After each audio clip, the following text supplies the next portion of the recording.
Ah ha ha ha. La la la la la la la. Hello and welcome to the Mr. Grey Film Show, episode 4, Bond Special. Fun times. Ooh. I'm your host, Mr. Alex Gray, and on this occasion of talking too much about some films, I am joined by Mr. Sebastian Worthington, who is my friend who knows the most about Bond. Hi Seb, how are you? I'm very good. I've been doing a little bit of prep for this, writing lots of notes and trying to think about all the Bond films, of which there's far too many, but yes. How Trying to many remember are the there? specific ones. There's 26 in total. You've got the 24 official ones. You've got the one we're going to be talking about later, and then you've got Casino Royale, which is the one from the 60s. Which Oh, the TV film, right? No. It's a real film with Peter Sellers was in it, and David Niven, and the Burt Bacharach song "The Look of Love" is from it. It's the only good thing about that film. Really. They got through 6 directors because directors kept leaving because they had such a bad time doing it. So yeah, it's like it's I ridiculous. thought it was film. a made-for-TV thing. No, it had a proper theatrical release and everything in did. 67, I think. Okay. But it was supposed to be a spoof. Right. What year was Doctor No? 62. 62, and it was after they started doing proper Bonds. Yeah. Though, if you're going to want the first Bond film, Yeah. was a 1950s TV movie where they made him American, called him Jimmy Bond of the CIA. And right. that's what all I know about it. Yeah, that's okay. the ridiculous one in black and white. Okay. But that was the very first one. Though, again, if you want a bit of trivia, the first person to ever play Bond was on radio, and that was Bob Holness from Blockbusters. I vaguely knew that in the back of my brain. Yeah. So, Okay. a bit of trivia. So, when he says, I know a lot about Bond, yes. You know he's a fair bit about Bond. Yes. So, this episode we will be reviewing Spectre, which is the new one, and Never Say Never Again, which is a really dodgy older one. Just a bit. But before we go any further, spoilers. Okay? You alright? We're going to spoil things. Yeah, So, we're going to spoil a lot of things. Yeah, I mean, hopefully it'll be fine. And you should have seen Spectre by now. It's been out in the cinema for a couple of weeks, 3 weeks now. About 3 weeks. Is getting to the end of its run, so... Yeah, so if you've not seen Spectre yet, then you should watch it before you watch this, before listen to this. And if you've not seen Never Say Never Again, then I wouldn't bother. Yeah, we'll tell you all about it. Don't But yeah, if you wanted to watch Spectre, I went to see it in Hereford last Thursday, and they were showing it about every 40 minutes across 3 of their screens. So yeah, Nice. they're showing a crap load of it. Fair enough. Well, good. Okay, well, so first up is Spectre, which is the new one, directed by Sam Mendes and stars Daniel Craig as Bond and Christoph Waltz as the bad guy. Is he Blofeld or isn't he? Yes, he is. Let's be honest, he is. He yeah. is Blofeld. Apparently there was a lot of speculation beforehand. Is Christoph Waltz going to turn out to be playing Blofeld? And then he went, no, I'm not. I'm playing somebody else. It's a different character. And then it's just Blofeld. Yeah, it's the same thing as Star Trek Into Darkness. Is Benedict Cumberbatch, I said Cumberbatch, I call him Bingaboo Cumberbatch. Is he playing Khan? No, yes he is. He is. He Khan. is. Yeah. They're just remaking it, yeah. They're using the same This character. is pretty much what happened here. Anyway, the film also stars various other people who are called Leah Seydoux, Ralph Fiennes, Ben Whishaw, Naomi Harris, Moriarty, Monica Bellucci for like 2 minutes, and fucking Drax the Destroyer, Yeah. who is brilliant. I love him. Yeah. So, Seb, what did you think of Spectre? Overall, good, not great. Yeah? I would say, yes, it definitely feels like a Bond film. There are lots of Bond elements in it. But generally, overall, it does feel... The phrase I used to my girlfriend after we came out of it, yes, there's lots of good bits. It does feel like a Bond film. It's less than the sum of its parts. There are bits that you go, oh, that's great, that's interesting. But altogether, it feels like a bit of a letdown after Skyfall. Skyfall is my favourite ever Bond. Yeah. But then, I've probably not seen them all, and I barely remember most of them. Well, But it's great. It's such a brilliant film. It's really tightly put together, and it's got a much more personal tale to it, and I really like Skyfall. Well, all the elements of Spectre that I like the most are the ones that are most like Skyfall. Well, it's a very similar story. Somebody from the past, Bond's going a bit off kilter, and the bad guy, it turns out, I'm the one who's been messing with you quite a lot, and there's a lot it's a very similar story, Yeah. but from Bond's past rather than M's past, which was what Skyfall was. Yeah, that's true. But then aren't all Bonds basically the same story? They are, he's, he knobs a lot of women. He travels to 3 different exotic locations. There's usually a car, maybe some weapons. The bag. It's probably not as formulaic as the Marvel films, but there is a certain formula to them. Yeah. There's certain elements that need to be in there for it to be a Bond film. And yeah, it certainly has those. I mean, the thing I thought about Spectre a lot, I made note of this, was that how many nods there were in it to other Bond films. Yeah. That I noticed quite a lot. A lot of nods to the other Daniel Craig Bond films. Oh yeah, because the story of it is a they've tried to make the story cover all 4 films. They're saying, well, even in the first one, he was there and everything. It's again, like you said, Moriarty, which what's his name, Andrew Scott's character, is in there, and Blofeld. Sorry, spoiler alert. He is very much a Moriarty character, the Napoleon of crime, this person who's behind, because they had the reveal in Quantum of Solace. Oh yes, it was all quantum, but no, there's something above quantum, and it turns out to be Spectre, which I can't remember what Spectre stands for, but it's something like revolution and extortion and terrorism and basically they're just big criminals. They're basically the Team Rocket of the Bond universe. Yeah, if they actually have a name that has terrorism in it, you've got to take that with a pinch of salt. Yeah. Yeah. Anyway, so the film is it's pretty good, and it has a lot of good bits in it. It comes in really great 20-minute sections. What are you doing entering the room? What? Ruining everything. This would never happen on BBC 5 Live. Yes, for the sake of a mecha bingo dabber. Hang on, you get your own special dabber for that? Yeah. You kept Can't it you from just take last over- time, didn't When you? I joined. Why can't you just take like a tin of paint and your own little... Oh. What colour is it? Orange. It's horrible. You sound so guilty about saying orange. Enjoy. Bye. That's alright.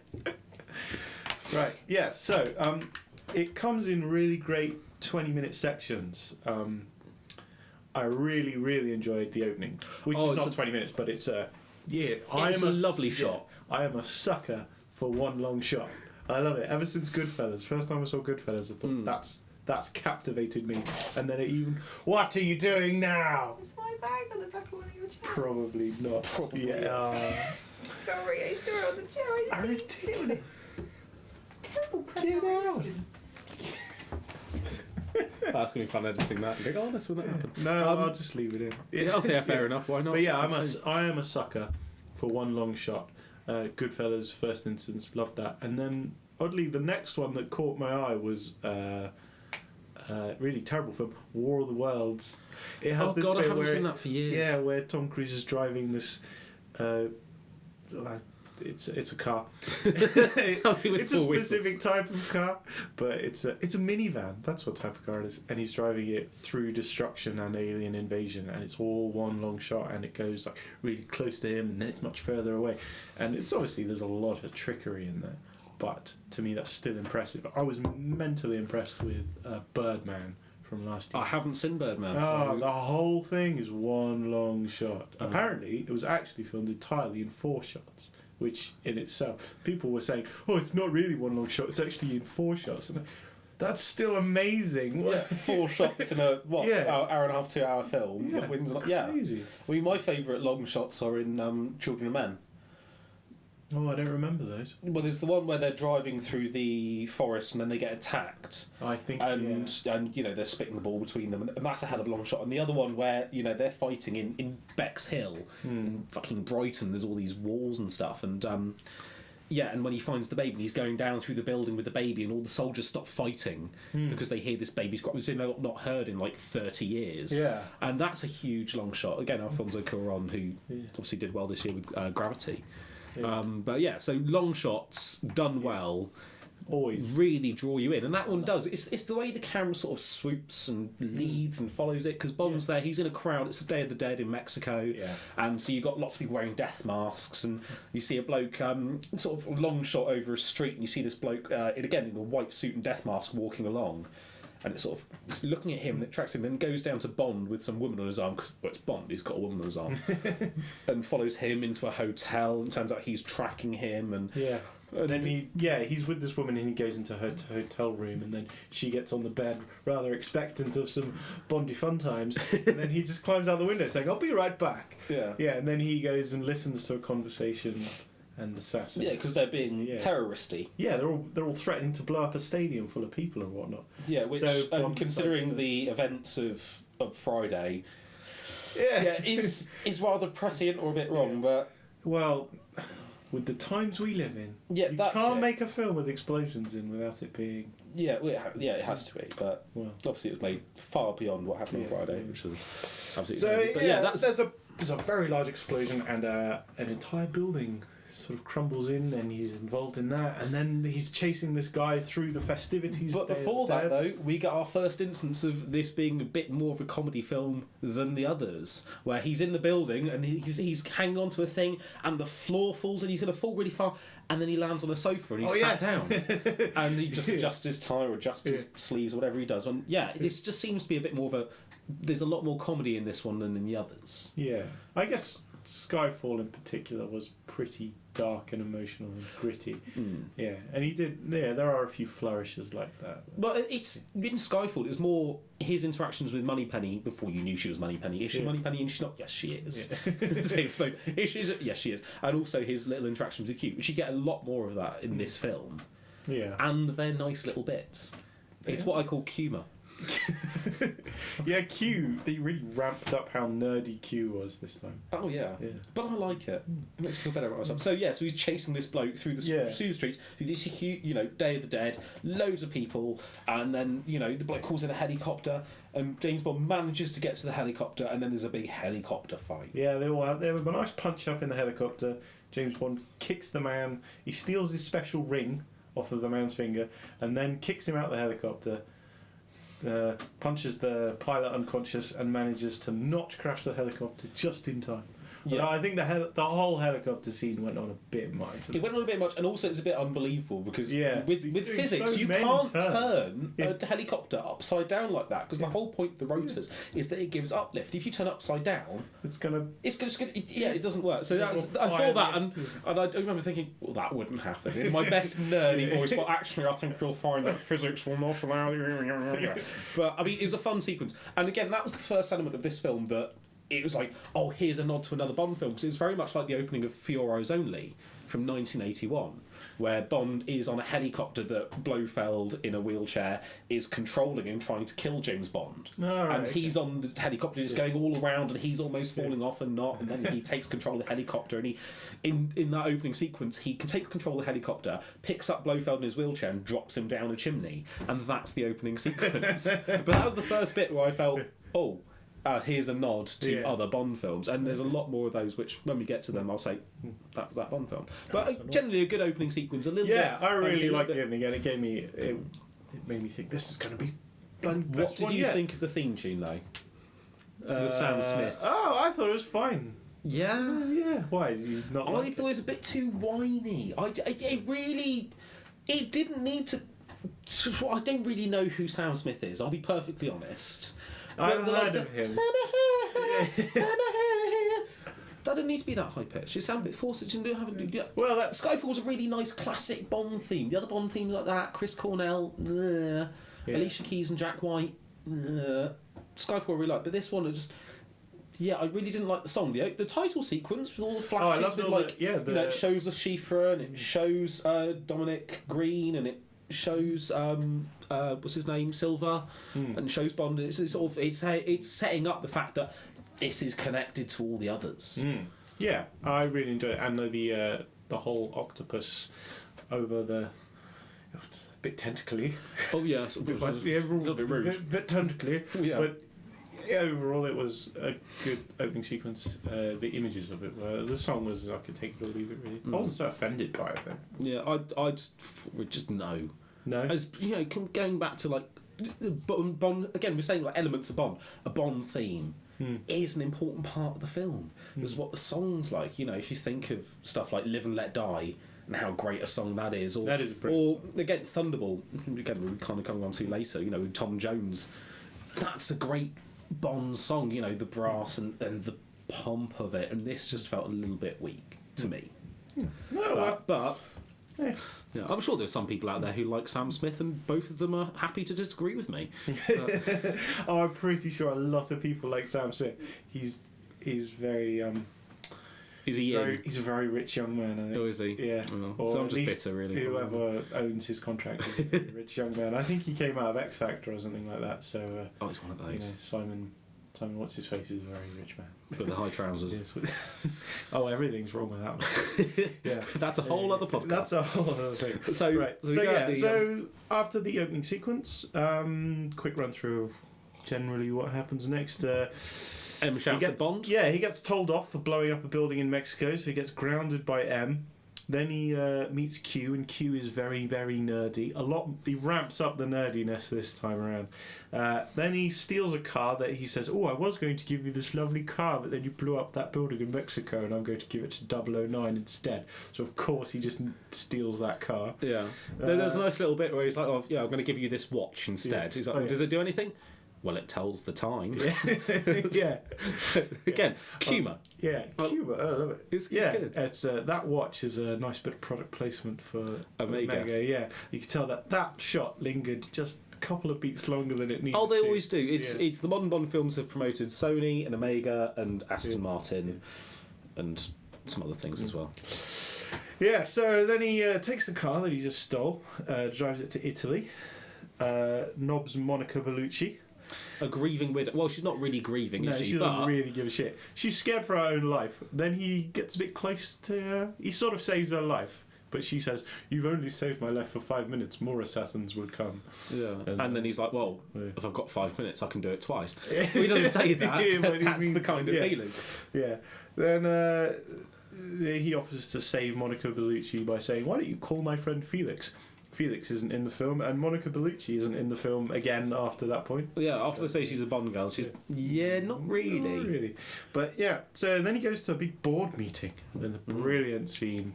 So he goes to this castle, and there's a lot of people in fancy suits there, and there's a very tense boardroom meeting scene, and that's brilliant.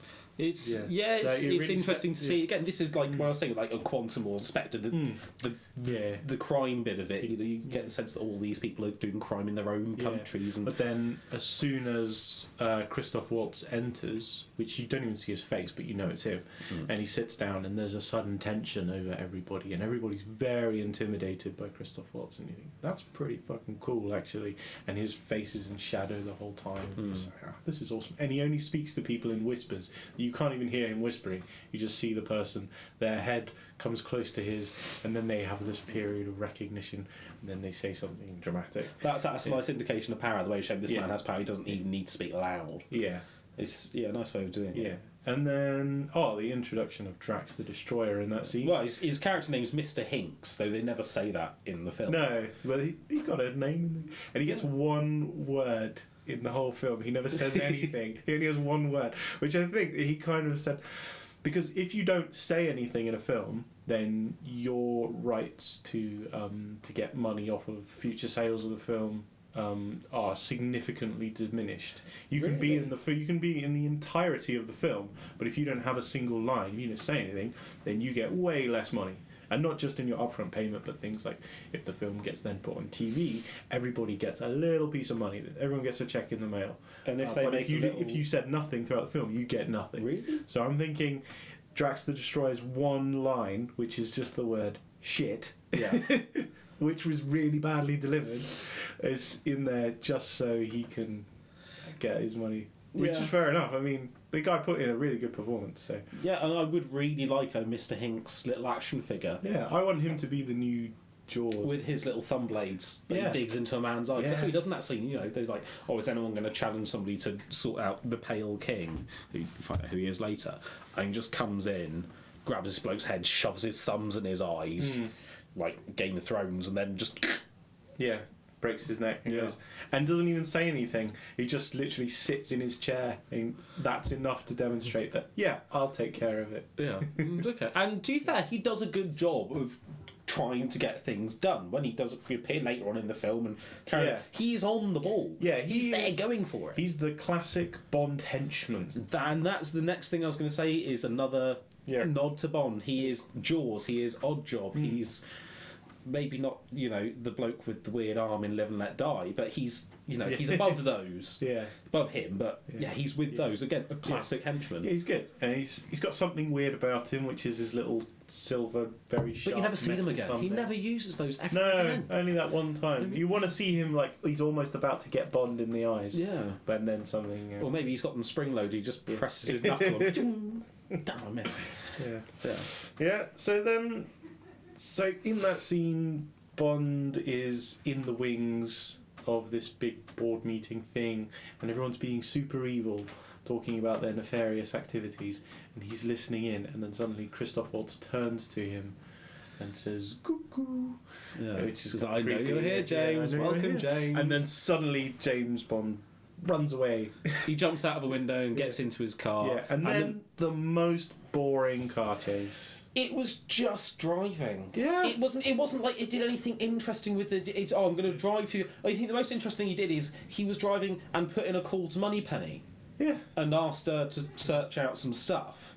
Yeah. And then they went down near the canal, and then they drove up a bit of a wall. It wasn't a big wall, just a bit of a wall. Just a bit of a wall. It's sort of 35% incline or something, and it was Oh, he sets the other guy's car on fire and then puts his own car in a lake. Oh yeah, because there was a little joke where he's trying to go through all the little gadgets, and one of them was like, oh yeah, there's something in the back. Oh, the ammunition's been loaded. Puts an atmosphere. It starts playing some really nice music, and he's for God's sake, and then there's a bit of fire. Sets it on fire. Then he ejector seats out and ditches it into the Tiber. But the whole car chase is not entertaining because the cars never touch and they never scrape any walls. They never crash into anything.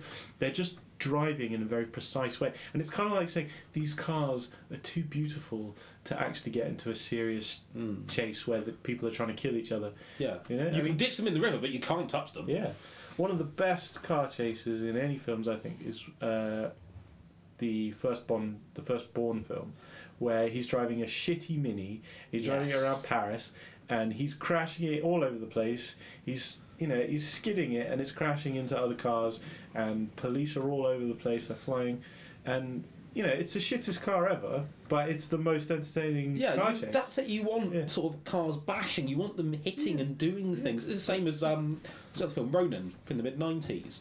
Robert De Niro and Jean Reno in, and they have a chase scene through Paris, and again it's really gritty. At one point, they're driving the wrong way down the road, they're reversing along, driving along, and it's just like they're good stunt directors who go, right, what's the most stupid thing we can do with this car, let's do it. With this one it's like, how can we drive this car and really sell it?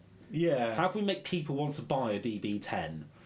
Well, let's just have Bond driving it quite fast. There we go. So you don't get the impression that it's all that fast. Yeah, it's just like the cars are too pretty to even scratch, just a little bit. Anyway, apart from that, up until that car chase, I think the film's actually sailing along quite nicely. I like it, and then it goes a little bit veers. And then he has a nice tense scene with a man in a hut in a snowy. A man we've met previously, Mr. White, who was at the end. He was the end of Casino Royale and the start of Quantum of Solace. Okay. He was the bloke from Quantum. Right. Who obviously... I don't really remember this. I didn't realise how connected all the films were, or how Spectre makes them all connected. And I wish I'd gone back and watched them more recently, because I can't really remember Casino Royale or Quantum. Yeah, because he's right at the end of Casino Royale. James Bond shoots him in the knee and then sticks him in his boot, and then Quantum of Solace starts with him in the boot and James Bond driving. So again, we start quite closely. That's him. I remember that. Yeah, he's that bloke. So obviously...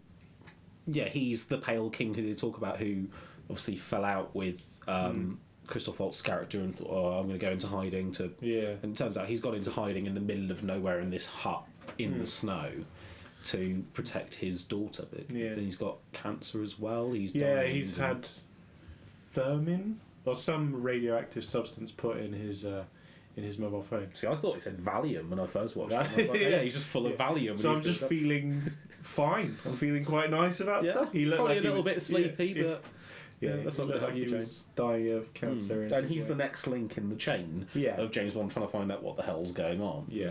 So then he goes to find the Pale King's daughter. She's the key of finding out who this guy is, Franz Oberhauser. Yeah. Introducing Leah Seydoux. Leah Seydoux. I think is how it's said. She's good in this. She's good. She's underused, and obviously she's the romantic thing. You know, the whole relationship, which throughout the whole film just feels a bit rushed and forced, and it's not believable for me. No? Their whole relationship is, you know, they meet. She's like, oh yeah, you know my father, blah blah blah. You're involved in this world. I don't want to be part of this. And then later on, there's the fight on the train where they fight Mr. Hinks, and we hear his word. And then all of a sudden, oh, I want to kiss you and have sex with you, and then I love you, and we're going to be together forever and ever and ever. It wasn't believable.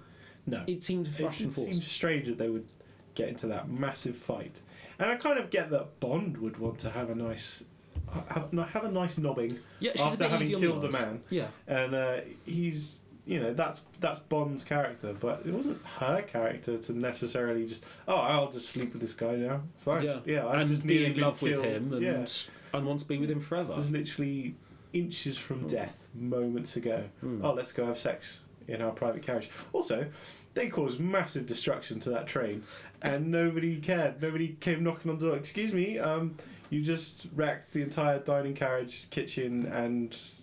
Yeah, they didn't come out and say, well, I'm sorry, all we can do is sandwiches right about now. They cause a lot of destruction. Yeah. And again, we got a couple more nods to classic Bond films there, because when he finds her character, Dr. Madeline Swan, when he finds her, she's in a medical facility on the top of a mountain, which is the same as on Her Majesty's Secret Service. And then they have to get on a train to go. So actually, before the train, they're in Tangiers, but on the train, he's wearing a tux and there's a fight on the train. That's like From Russia with Love. And so again, there's all these little elements in it. They're like, oh, that's that Bond film and that's that Bond film. But the whole film just feels they try to cram in so many things. Go, this is Bond. Look, here's a bit that's like Bond. Here's a bit that's like Bond. Yeah. They kind of took the eye off the ball in general. Yeah, that's my feeling of the film. And also another bit between her at the medical facility and them on the train, they go to Tangier to find this. The key of finding Blofeld's character is a place called Le Marican, which turns out is a hotel that her parents used to go to for their honeymoon and things like that. And a real bit of Deus Ex Machina, because he's there, he tears apart the hotel room to try and find this thing. He finds nothing. And she's drunk, so she falls asleep on the bed drunk. He goes, well, I better not touch it, she might not like it. So he just sits in a chair and gets drunk, gets woken up at 2 o'clock in the morning by a mouse, sees a mouse going into the wall and thinks, oh, what's behind that wall? So he pulls a bit of his beer down, smashes through it. Turns out there's a secret room with loads of tapes, including a tape of Vesper Lind interrogation, who was the love interest in the first film. Back there again. But that all felt a bit, I'm just going to follow that mouse. Oh, look, there's a thing. That just felt a bit, the screenwriter's going, how's he going to find this fucking... How are we going to do that? We're going to do a mouse. Yeah, let's use a mouse. Let's use the mouse from the Green Mile. And then that can help him find a thing. The very one. Yeah, it's the same mouse. Is it the same mouse from Mousetrap? It's a very clever mouse. No, see, the mouse in Spectre felt like a stupid mouse. The mouse from Mousetrap even was fantastic. Genius. Yeah, I think he's part of the UN now.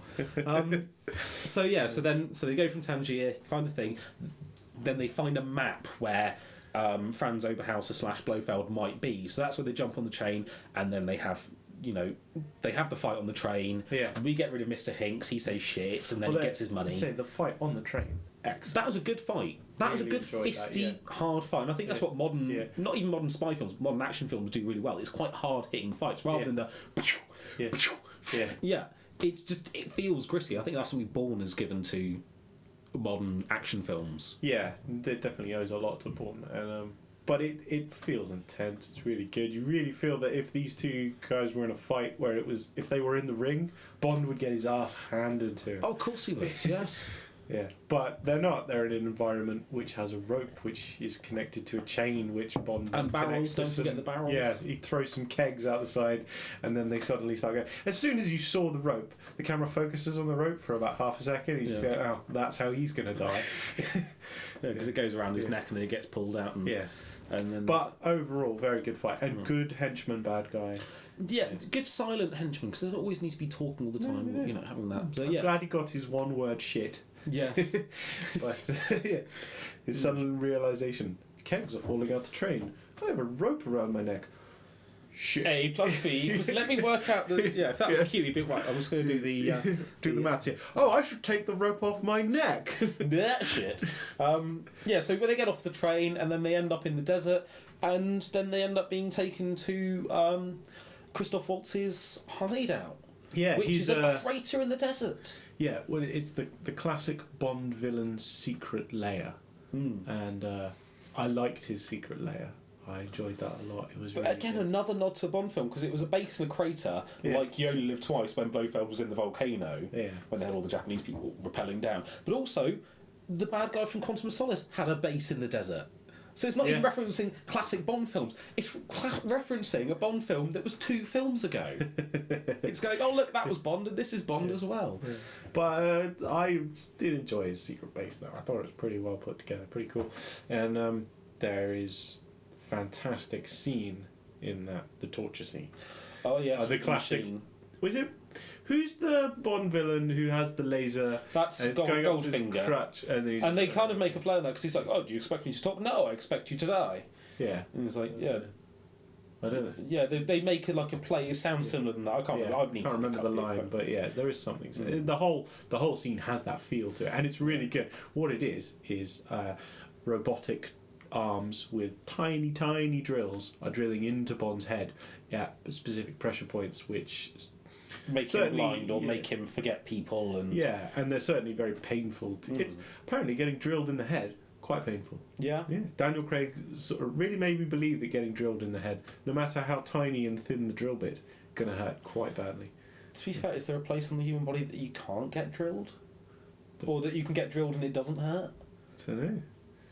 Let's not try that out. No, let's. But I'll leave the drill in the cupboard for now. And so in that scene, Lea Seydoux there watching, and that's when he reveals, oh yes, I'm Stavro Blofeld, because he took his mother's name. And that's when he reveals the whole plot point was that, after Bond's parents died and he was orphaned, he spent 2 summers, he spent time with Blofeld's father, and Blofeld's father really liked him. And so he got jealous and killed his father, and then became a criminal mastermind. So, again, a friend of ours, he uses the phrase, yes, James Bond stole my daddy. And that's what it comes down to. And that's where I felt, they didn't need to make Blofeld's character, connected with Bond's past. They didn't need to do that. And to do that, but the way they did that, it just felt a bit false and just felt a bit unnecessary. I mean, it felt like, the Tim Burton Batman film, where they changed it so that the Joker created Batman and Batman created the Joker, and just trying to force it and connect it. No, it's not. It doesn't matter if they're connected or not connected. No, they're still good enough enemies on their own. Yeah, I guess it didn't For me, really it need weakened that the connection. character. But you knew it was Blofeld from the moment you saw the cat, though. Oh, of course, yes. It's ridiculous. I did not know that there was any question over whether Christoph Waltz would be Blofeld or not. I was unaware of that entirely. I only found that out afterwards. So I just went in going, oh, Christoph Waltz is going to be an excellent bad guy. I love Christoph Waltz. And then I saw the cat and I just thought, oh, is he going to be Blofeld? Oh, really? Out of all of them. Yeah.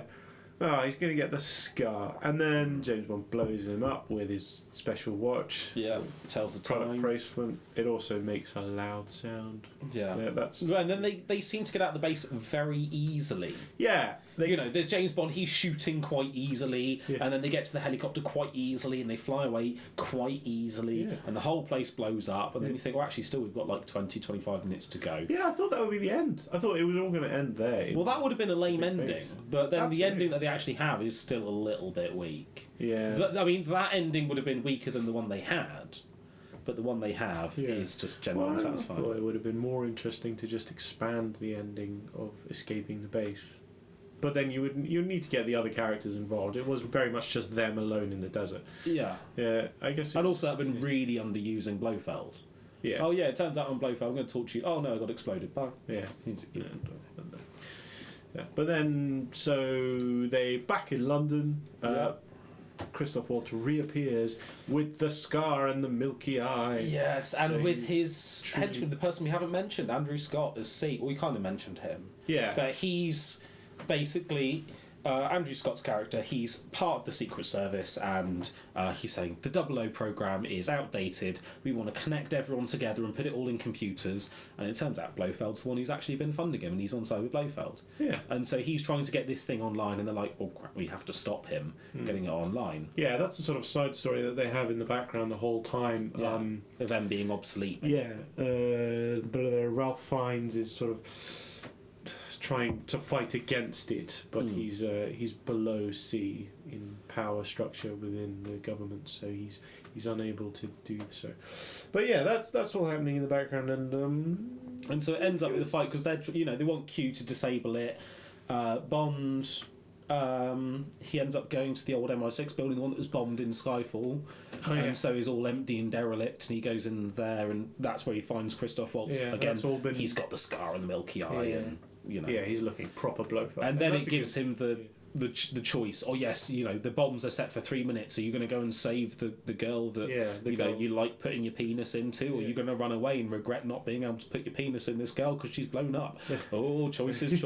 Oh, I'm just going to escape in my helicopter. Yeah, it's only 20 seconds away, but you've got to find the girl and escape the building in 3 minutes. And at the same time, M is trying to stop C from putting it on, and Q is. And actually, that's the one thing I like about Skyfall and this one as well.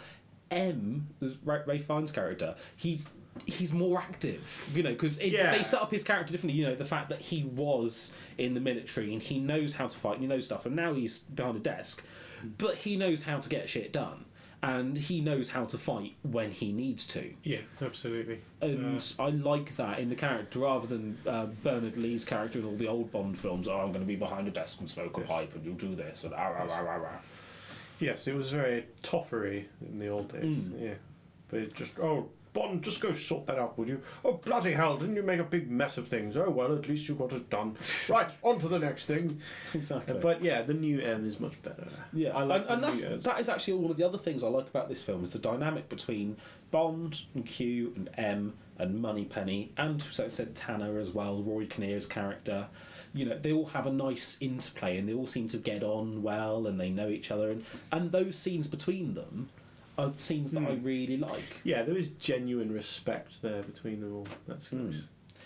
So Bond in the building, he does manage to get Léa Seydoux out. He hears her. He does. She's gagged, but he hears her behind a door, and she's connected. Yeah. So he gets her out, and they have to jump into a net. And then Blofeld's there watching, and he watches it blow up. And of course, being the bad guy, he assumes James Bond died in there and is flying down the Thames on a helicopter. But they get out in a boat. Oh, yes. And then the big final ending, the way that James Bond finally takes out Blofeld, he shoots his helicopter with a handgun. Yeah, he shoots it like 5 times, and it doesn't really do anything, and Blofeld doesn't really notice. Yeah. And then it stops and it slows down, and he shoots it right in the engine from like 1,000,000 meters away on a moving boat and a moving helicopter. Yeah. And I just thought, what? And then, the alarms are going in the helicopter, it's like, woo, woo, woo, and Blofeld looks scared. He's like, woo, woo, woo. And I just thought, that's not what Blofeld would look like. I don't know. And then it crashes onto, I think it's Waterloo Bridge. Yeah, it crashes onto, and then Bond gets there, and Christoph Waltz crawls out of the wreckage, and M's there as well, and Bond's got the choice of whether he shoots him in the head, and he chooses not to, and so he's going to get arrested. He throws the gun away, and he goes and runs into Léa Seydoux's arms. Yeah, but yeah, because it was set up with a choice about 15 minutes earlier. Léa Seydoux was like, I could never be with you because you're an assassin and you'll never leave the life of murdering people.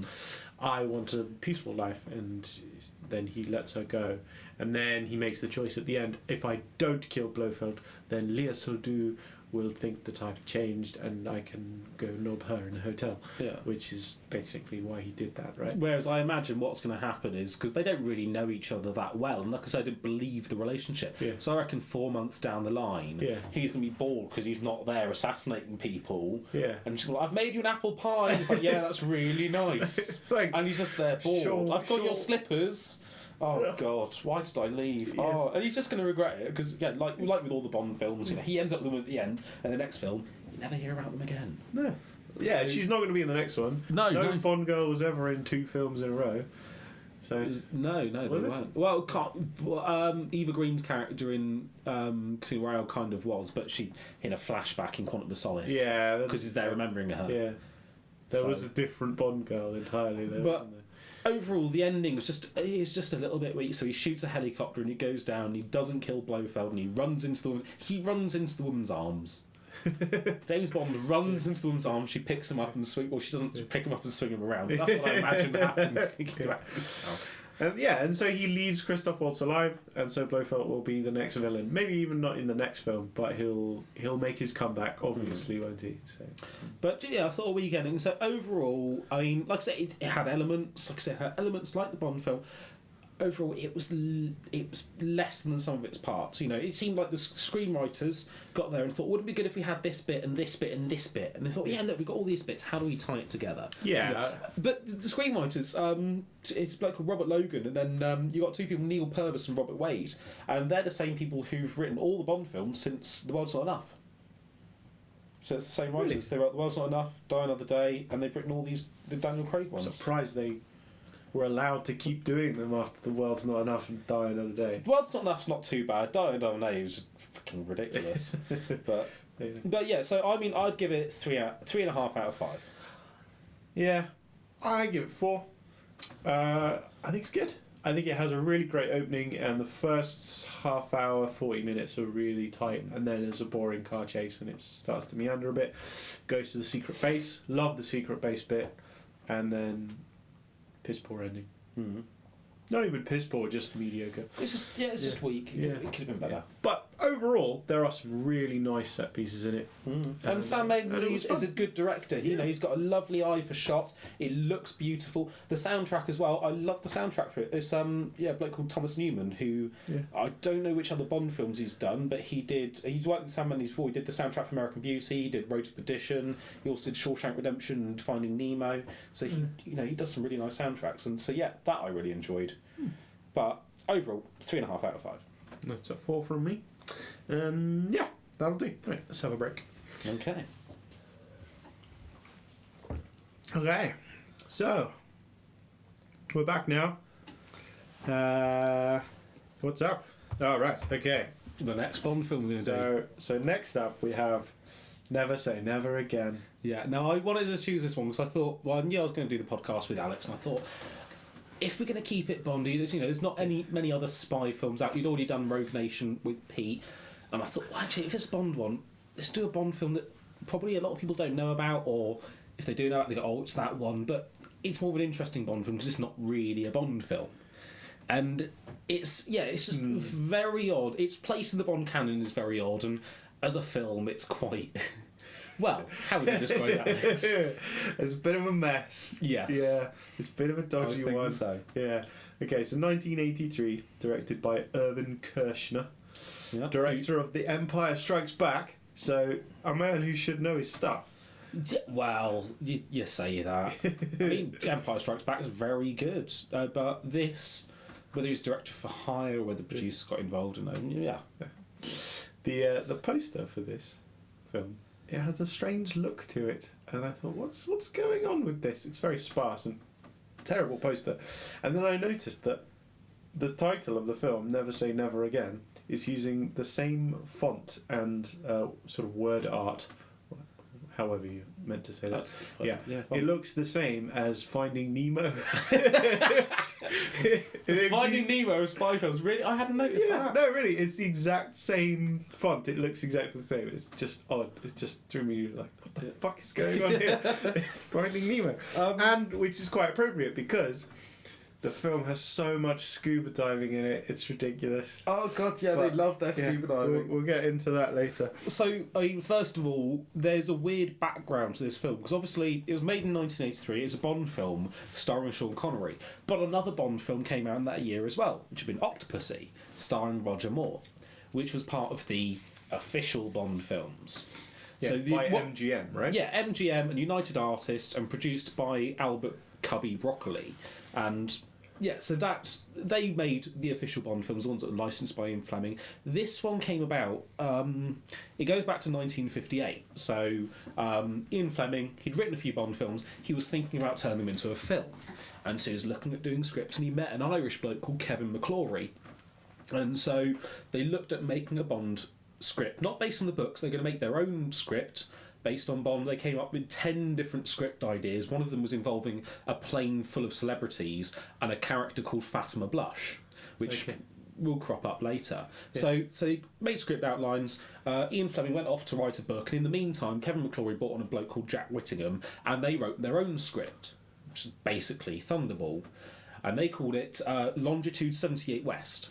And so they'd written that, so 2 nuclear warheads are stolen, Bond goes and finds them, there's a bad guy, it's in the Caribbean. So all these elements are there.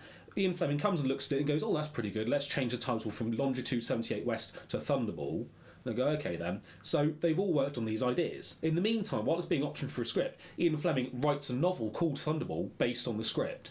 And as soon as it comes out, Kevin McClory and Jack Whittingham go to the courts and go, hang on a minute, we're not having this, this is part of our ideas. They try and get the novel to be stopped, to stop it being published.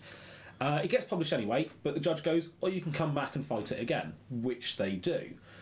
And so it ends up, it was a 3-week court battle, according to sources that Ian Fleming was quite ill at the time and he had a heart attack during it. And in the end, he settled out of court, so it ended up that Ian Fleming had the rights to the novel and the adaptation rights to the novel. So the 1965 film Thunderball is based on the Ian Fleming novel, but it has to credit Kevin McClory and Jack Whittingham. And Never Say Never Again is based on the screenplay that they wrote at the time that Kevin McClory had adapted for a film. So he had the quite special rights anyone else had to make a Bond film based on this specific story. Yeah. Which is then went to someone other than MGM. Yeah, who were making all the other films. And he went to... Who made Warner Brothers, because they wanted a slice. Actually, they thought, well, Bond makes a lot of money, or let's take this. Let's make our own Bond. And yes, it's a very 80s Bond film.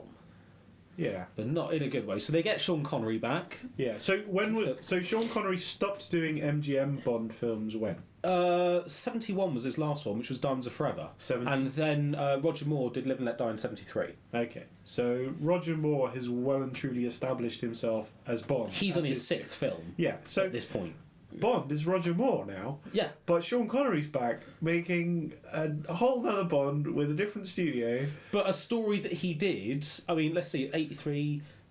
19 years before. He'd done the same film 19 years ago, and now he's kind of making it again. Yeah. Why?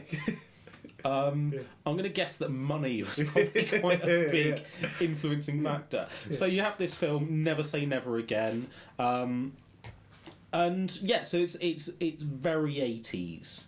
I mean, this start off was, you'd not seen it before, I recommended it. Yeah. We put it on, and yeah, so you've got the theme tune.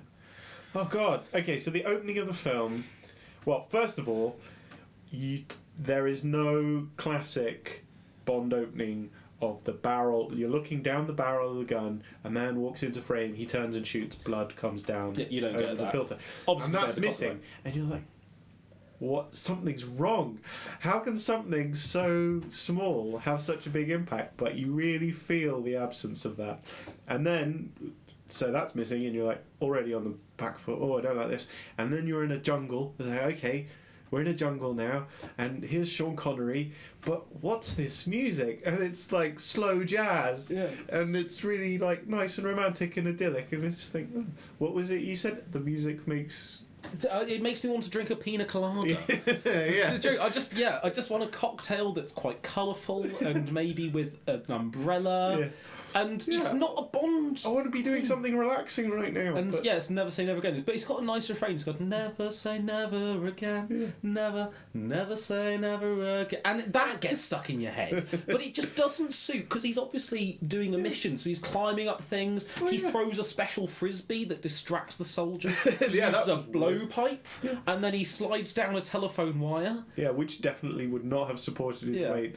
And he's looking, you can see his face looks a bit craggy. Oh, Sean Connery's looking His hair keeps changing colour throughout the film as well. It looks greyer at some parts, and you think, oh, he's dyed it there. Or was he wearing a toupee? No. Was it just for men? I don't know. But Sean Connery's only 53 at this stage, which is really quite a reasonable age for Bond to be, but Sean Connery looks old as old balls. Yeah. Yeah, he's looking worse. Yeah. That was before he calmed down and played a lot of golf. He probably drank a crap load of whiskey and smoked a lot. And so the whole opening sequence is just weird because you've got this very jarring of this quite soft lounge music with quite a cheaply made. It looks quite cheap. He's there on the roof. Cheap. He chucks in a flashbang, and all the guys holding their heads. Terrible. I'm acting now. I'm acting. and then it turns out it's a training exercise, and then you've got they're watching a video of it, and they're there with M, who's played by Edward Fox, who my favourite description of him was by oh crikey, what was his name? Not Phil. Oh, crikey, I can't remember his name, but he said he's the only man who's got a bicep in his face. The way he talks is very, very posh. Damn it, Bond! Jesus, what's wrong with you? And so it turns out that Bond, this training exercise, apparently he died twice and isn't very good. And the trouble is he's got free radicals in him. He's full of bad toxins from wine and meat and cheese. And that's why he's got to go to a health centre. So it's not because, he's old and getting slow. No, he's full of beef. So M's on a bit of a health trip, and he's trying to revolutionise the department and bring it out of the Dark Ages, which is very much what C is doing. And then M grounds Bond. He uses the words "you're grounded," I think, which is exactly what M does in Spectre. I'd say there's a lot of similarities. Yeah, there's a lot of similarities between Spectre and but Spectre's definitely the better made film. Yeah, so anyway, so he grounds Bond and then sends him off to a health clinic. Yep, Shrublands. Which there is a health clinic in Spectre as well. I don't think we talked about it too much, but it's in there. That's the one on top of the mountain, which they nicked from on Her Majesty's Secret Service. Yeah. So there's another health clinic now that I think is just in some nice gardens or something. Yeah, but so there's a bit of dialogue in it though that this film knows that it's not a real Bond film and kind of knows that Sean Connery's a bit over the hill, and so there's a few lines in it. This one comes up later, but this one he's at the gates fit, and he's got some nice car, and the bloke's they don't make them like they used to, and one's like, oh well, it's still in good shape. Nod nod, wink wink, nudge nudge, get it, I'm old but I'm still doing this. Just very blatant. The whole health clinic bit is just odd. He nobbles the nurse. The nurse comes in and says, I've got you some lentils and a fruit smoothie. And he's like, oh, really? Because I've got a fucking suitcase full of foie gras. Yeah, it's full of pate and vodka. Which is just strange, yeah. He opens up his briefcase, which you would assume is full of his clothes and necessities, but no, it's full of chilled wine. Yeah. It's a picnic basket. Oh, no, absolute vodka. Yeah. There's, again, product placement is something that's always in Bond, whether it's a legitimate Bond or a knockoff Bond. Yes, you can always get that. Yeah. So you got the whole health farm sequence, which always slows down a bit, and I feel that in Thunderball as well, because again, this is the film you can compare this to most is Thunderball, because it's the same bloody story, and I always felt it slowed down in Thunderball as well. But Bond stumbles upon a plot. But yeah, he stumbles upon something about kind of connected to the plot at the health farm. There's a bloke who's getting his eye changed so that he can steal some nuclear warheads. Yeah, he's getting his eye surgeried on so that he's got the same eye as the President of the United States of America. Yeah. And therefore he can hack the nuclear warheads. Which is something you would definitely do in a health centre. Yeah, in a standard health clinic. In Suffolk. Or wherever it is. Okay, hang on 1 second. I'm going to press pause. And okay, recording once again. So he overhears a conversation about. Well, no. What he witnesses it through a window because he sees the nurse. Well, who's this henchwoman? She's in what's called Spectre. She's number 12, and her character name, it doesn't sound dirty, but it is. It is the one I mentioned earlier, Fatima Blush. Yeah, something off about that, isn't it? You hear that and you think, oh, vaginas. Yes. If they hadn't done that in 1983, Austin Powers would have had that as a name in 1997. So you got Fatima Blush, and she's the nurse from Spectre. She's overseeing it. And Bond sees her beating the crap out of the man they've put the eye in. Like really heavy, like long-armed slaps and shaking and pushing, and he thinks, oh, this is a bit suspicious. Yeah, so he goes and sneaks and listens in at the window, and he's covering himself by holding the blind down. And then this is how old Bond has got, old and decrepit. He stops holding the piece of string suddenly. He's so over the hill he can't hold the piece of string, and then the blind flies up and they're alerted to him. And then they know he's there. And he's like, oh no, and then they chase him and he has to run away. It's just... And so then, because they're kind of onto him and they know it's Bond because she's got a special thing she can see in the dark, she sees, oh, it's James Bond. And they send a henchman after him who's called... I looked up his character name, it's called Lippy. Yeah. What? I don't remember this henchman. The bloke with the beard, Pat Roach, who comes into it, and they have a really long fight. You remember when they have a really long fight through all the corridors? They go past like a TV room and nobody does anything. They're having a fight next to the people watching football, and the TV's too loud. Yeah, it seems like a really long fight, and I think it was because it feels like they're trying to increase the running time. It reminds me of Garth Marenghi's Dark Place when they're talking about slow motion and go, well, it's running 8 minutes under. We considered a lot of scenes for slow motion, and it's like, let's just put in a few more punches of this. The script's not quite long enough. Let's just make. We want this to be 2 hours. Yeah.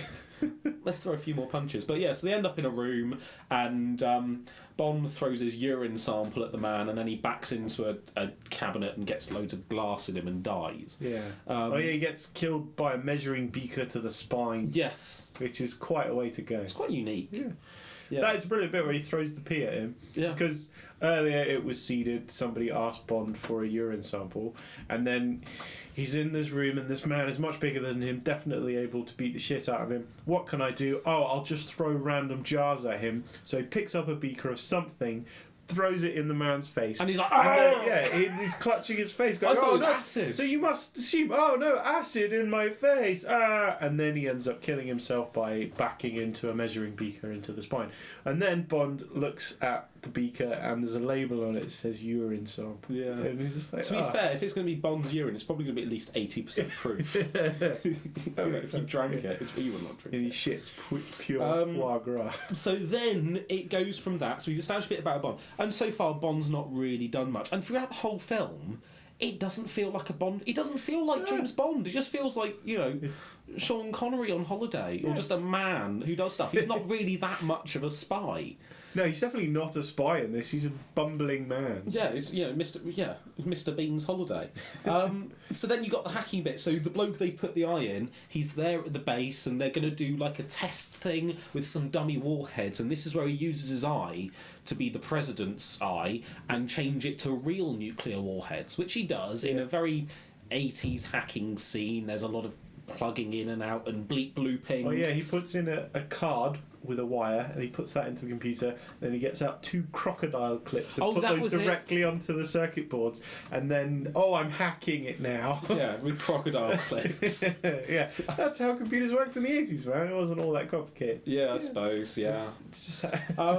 So then he does that, and then he's on his way, but obviously Spectre needs to take him out because he's a weak link. So they get the henchman Fatima Blush again. Yeah. So he's driving out of the base, he's driving along the road, and Fatima Blush drives next to him. This was the bit where I think when we realised that this film isn't going to be a serious Bond film. So what happens, Alex? Well, they're driving along.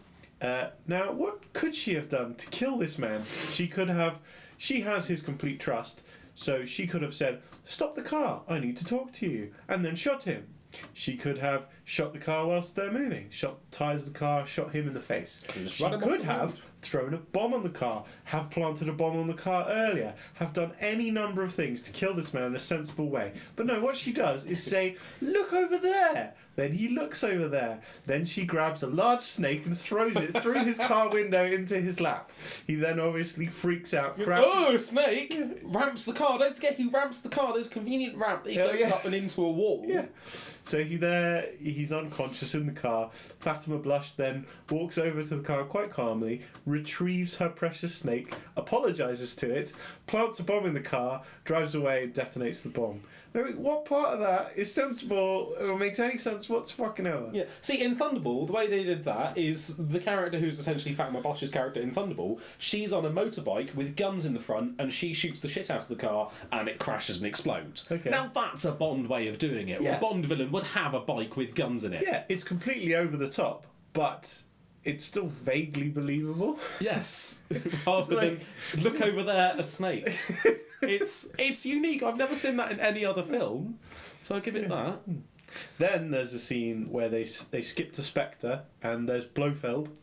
But Blofeld doesn't have his... Does he have one eye? He's paid... No, he's got both eyes. He just looks like an old professor who studied a lot of Greek. Yeah, but he does have the cat. Oh yeah, you can't be Blofeld without the cat. Yeah, Blofeld and the rest of Spectre call up on the telephone the leaders of the world and say, oh, by the way, we've got 2 nuclear warheads and we've got them stationed, one in America, one in...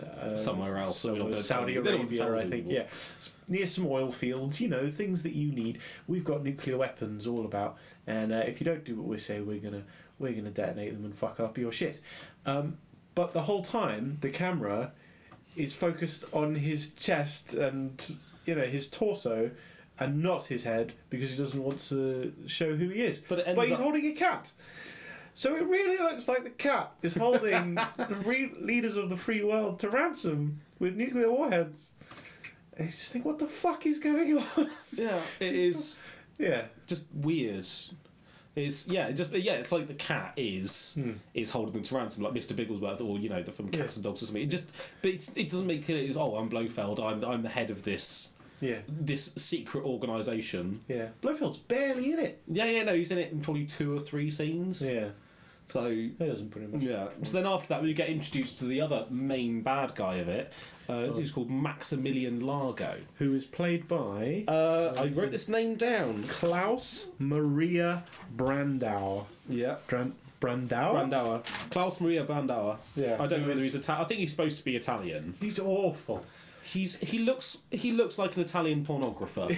He's got kind of just above shoulder length hair. Yeah. He's got he looks like he has sweaty eyelashes.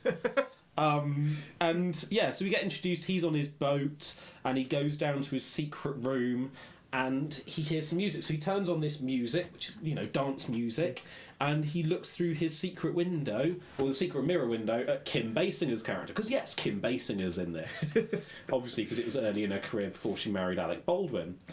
And yeah, so he's there just watching her through the mirror, doing all her dance moves and lifting her legs, and in a very creepy voyeuristic scene. Oh yes, again, sweaty eyelashes. Kim Basinger sporting some nipples right there. That is a at tight least top. 2. Yeah, a tight top with no bra. It's crazy. If she was bejazzled, you could see it. Yeah, that whole scene is very voyeuristic and exploitative of Kim Basinger, which I'm sure she was probably fine with. She didn't really... she didn't provide any acting. No, all she had to do... she was basically just tits and teeth. That's all she needed to have. And so that's your introduction to the character. And again, he never really gets that sinister. In fact, I mean, you said he was quite a nerdy villain. Yeah, he's creepy. I mean, the highlight of his and Bond's interaction with each other is playing a computer game. Yeah. Yeah, he's a Tommy Wiseau-ish sort of villain. He's very strange. Yeah, so... Well, yeah, let's skip to that scene. There is a bit where they... Well, actually, okay. Bond then ends up going to a party. Some stuff happens, I can't remember, but Bond goes to a party and he meets Kim Basinger at the party, and Kim Basinger's wandering around this posh casino-like party. Everyone's playing posh fancy games, and then she goes into another room and there's an arcade. It's Atari. It's an Atari arcade, and everyone's playing stand-up Atari games, and you just think, what the shit is going on here? And I thought, is this some early product placement for Atari games? And maybe it's product placement for Atari, but the game she was playing is completely fictional. Yeah. So And it just jars. It just makes no sense. so strange. And then they're playing a game that he invented, where you've got to like shoot bits of the world, and the handles give you pain, and so you're just seeing Sean Connery with all this vector laser graphics in front of him shooting stuff, and it just. You're just going, what the hell? Yeah. And a lot of this film, you're just going, what the hell? Yeah. I mean, like the bit. I mean, to go back, so we get introduced to Max, and then we meet Q, Algie. Who he's not the Q you know, Desmond Llewellyn. Oh, don't touch that Bond, and he's got a thick Cockney accent. Yeah. You're what, Bond? How's it going? What? And he has this line again, like I said, well, there's no line. I hope we do get a lot of nice gratuitous sex and violence. Yeah, now that you're here, things have been dead boring up until now. But you're here to spice things up, Sean Connery. And I did want to say to the screen, I'm sorry, Algie, they stay dead and boring. Unfortunately, there's not really much eroticism, because then Bond goes off. And he's in the Caribbean. He meets Rowan Atkinson's character, because Rowan Atkinson's in it. Oh, it's an awful performance from Rowan Atkinson, and his chin. Oh, God. It's a great chin work, though. He's very all over the place. Oh, hello, Bond. Yes, sorry to. Yes. I don't know. But he had a very line. He's like, oh yes, I've met Max Malaga. He's charming, foreign but charming. I thought. Yeah, this is definitely the 80s.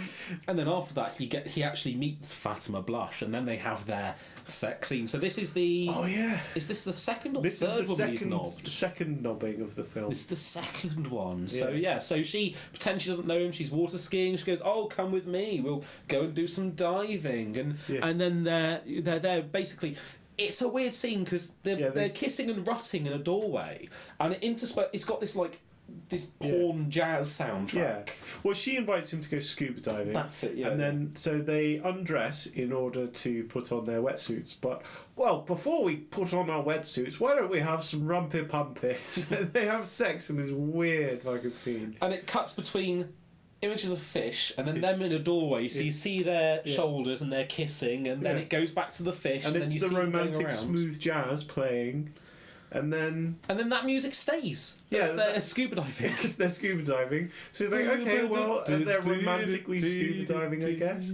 And then she attaches a sensor to his air tank and fucks off. We've realised that this woman, she can't just kill people. Oh, yes. She can't just get out a gun and go bang. No, she's got to think, well, how the hell can I do this? Even to her ending, which is brilliant, but we'll come to that. I want to involve exotic animals in every assassination. Yeah.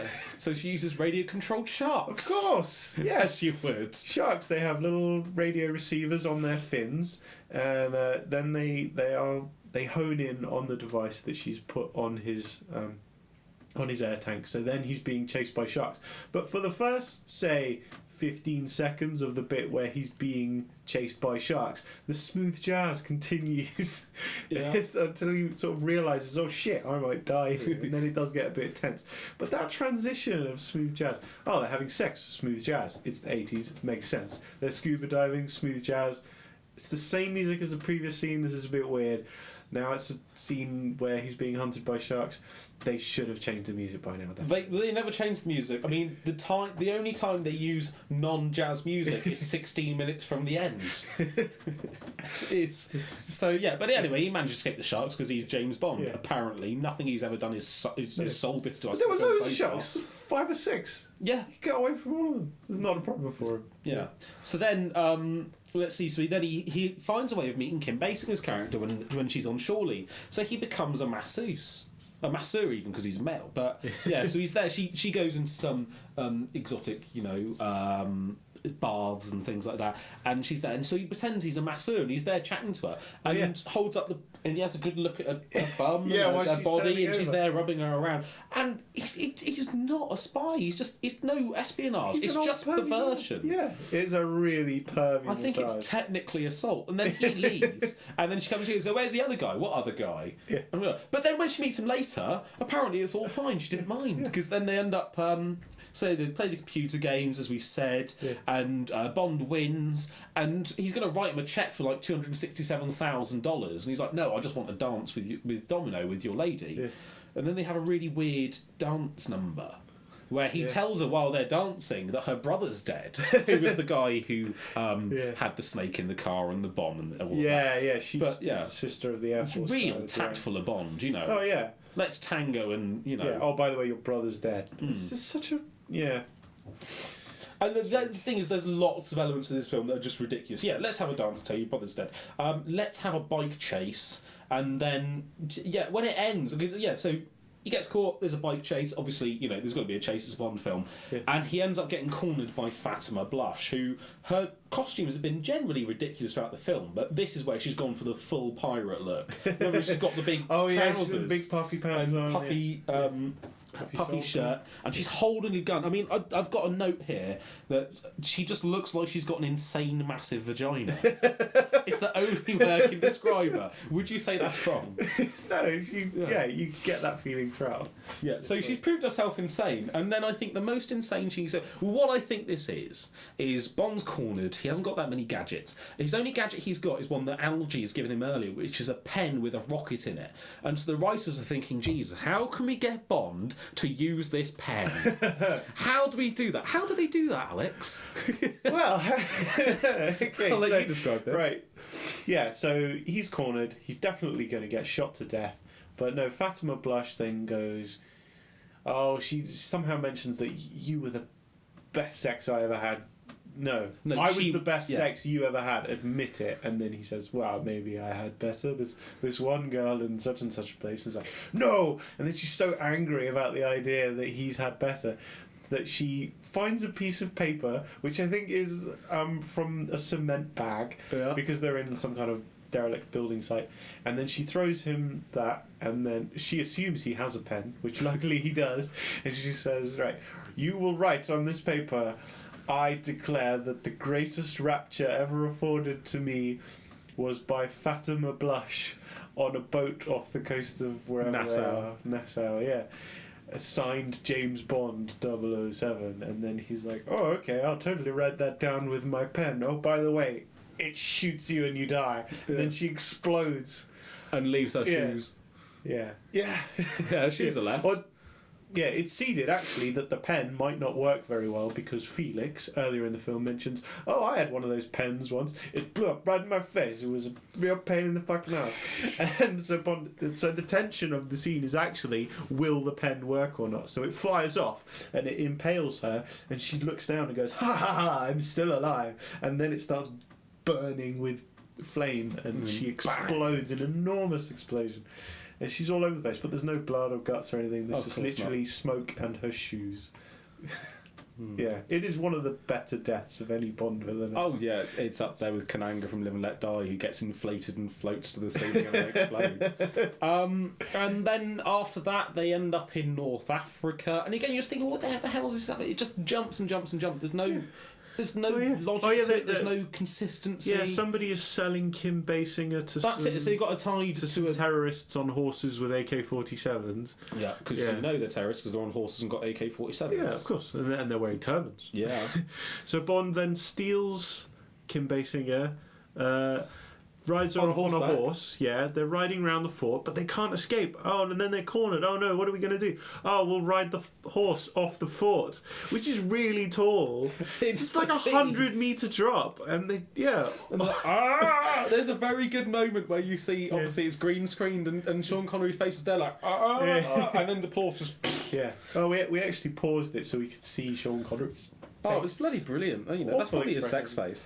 So then, obviously, then they escape because there's a submarine. They get into there, and then they found one of the missiles because it's in America, and they need to find the other one. And M says, "Look, Bond, if you find this other one and save the day, you can have lunch at my club." That's Bond's reward for saving the day. And he turns to Kim Basinger and just says, "I might have some other plans, sir." Yeah. And then M just says, "Oh, well, very well, if you like, whatever." That's it, blah, blah, blah, blah, blah. Slightly offended, but whatever. And so then we're getting into the ending sequence, but, hang on, I think we should mention here that the way that he gets onto the submarine is the 5th instance of scuba diving. Oh yeah, well Kevin McClory really liked scuba diving. Yeah. So like when he was writing the script, this was back in the 50s. He was interested in scuba diving, so he wanted to put a lot of that in there. That's why there's a lot of it in Thunderball. That's why a lot of it in this one, just 'cause he likes scuba diving. There's fucking shitloads of it. It's like really jarring. You just think, oh Jesus, are we scuba diving again?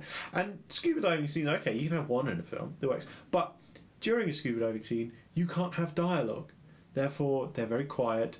They have a certain feel to them, and if you put 5 of them But don't forget that sex soundtrack. It feels off. It's just so strange. And actually, sorry, that's just the 4th. Oh yeah, because there is another one. Because they get onto the submarine, and then they need to catch up. They need to go a different route. They send out all the Navy SEALs or whatever. So you go that way, but we need to get there first. How could we possibly get there? Oh, Commander, do you have the special MX-5 220s? Yeah. And he's like, but those are classified. And Bond just gives a knowing look like, yes, I know, but I know about classified things. Yeah. It's like, what are these special MX-5 220s? What could they be? Oh, they're the world's weirdest looking fucking jetpacks. Yeah. It looks like you're stood inside a hourglass holding on, and the submarine's probably about 100 metres off the coast. They could easily swim. Yeah. But No, we'll take the jetpacks. So him and Felix just so they're in the water in the submarine. They get fired out the submarine, jetpack over to the land, and then start scuba diving again to get into the secret. Like what is it? It was like a special temple or something. The Tears of Valor. It's a special. Yeah, well or something. it's an underground river that's running along, and then if you follow it far enough, you'll get underground to somewhere near where the oil wells are, and that's where he wants to ideally detonate the nuclear bomb. But Largo, the bad guy, this Klaus Maria, whatever his face is, he's there with the nuclear bomb, and he's like setting a timer, and he's going to let the nuclear bomb off, but he's within the explosion range. Why would the bad guy in a Bond film want to blow up with the bomb? He's not a proper terrorist. He's not a martyr to his cause, is he? It's like he's an actor. Money. Yeah. Yeah. Very obvious actor. I mean, that whole last bit, it just felt like Indiana Jones. And also, the other thing we should mention, by this point, Bond has fired how many bullets? I don't know. I mean, because at the start he was firing blanks. At this bit, because again there's lots of shooting in the temple, he has an Uzi, he gets shot out of his hands. He never fires his Walther PPK. He doesn't fire weapons. He's not a spy in this entire film. He's just a bumbling man. Yeah, he just happens to turn up in these places. All he's going on is his reputation. And apparently his cock. Yeah. So he knobs a lot of women. Oh yeah, well getting 3 women in an hour was pretty good. So then he sets the nuclear bomb, and Klaus goes underwater, and Bond has to follow him, and so then there's the 5th scuba diving scene where he's fighting, and then how is it the villain dies? Oh yeah, he gets pinned by the nuclear bomb, and then Kim Basinger shoots him. I can't even remember the ending. Yeah. I only watched it 2 days ago. Why don't I remember? Yeah, Kim Basinger shoots him, and then he drowns, and then they stop the nuclear bomb, and everyone's happy. Yeah. Terrible ending, really forgettable. And then, it just ends with Bond in a pool. Obviously, he's retired with Kim Basinger. What was it Pip said? He got lovely pins. He's got nice really legs. nice legs.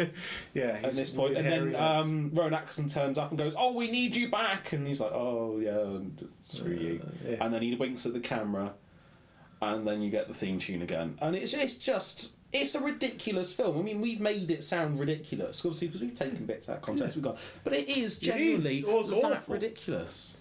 I mean, hilarious. I mean, it's probably below The Room. Oh yeah, it's not above anything that Ed Wood ever did. I don't know. Is it one of those so bad it's good films? It's worth watching just for a laugh. Actually, yeah. Like what the fuck is going on here? Yeah, so it is one of those actually, which is strange to think that of a Bond, because they've always had something else more worthy above. You know, often the old Bonds especially are very like, God, that's a bit cheesy, but essentially there's a good story in there. Never Say Never Again doesn't have that at all. No. It's just laugh at it because it's stupid. Yeah. But for that purpose, it's quite good. Really. Yeah, I'd probably give it 2.5. Yeah. And ultimately, it's a ridiculous film, and that's why I wanted to watch it again.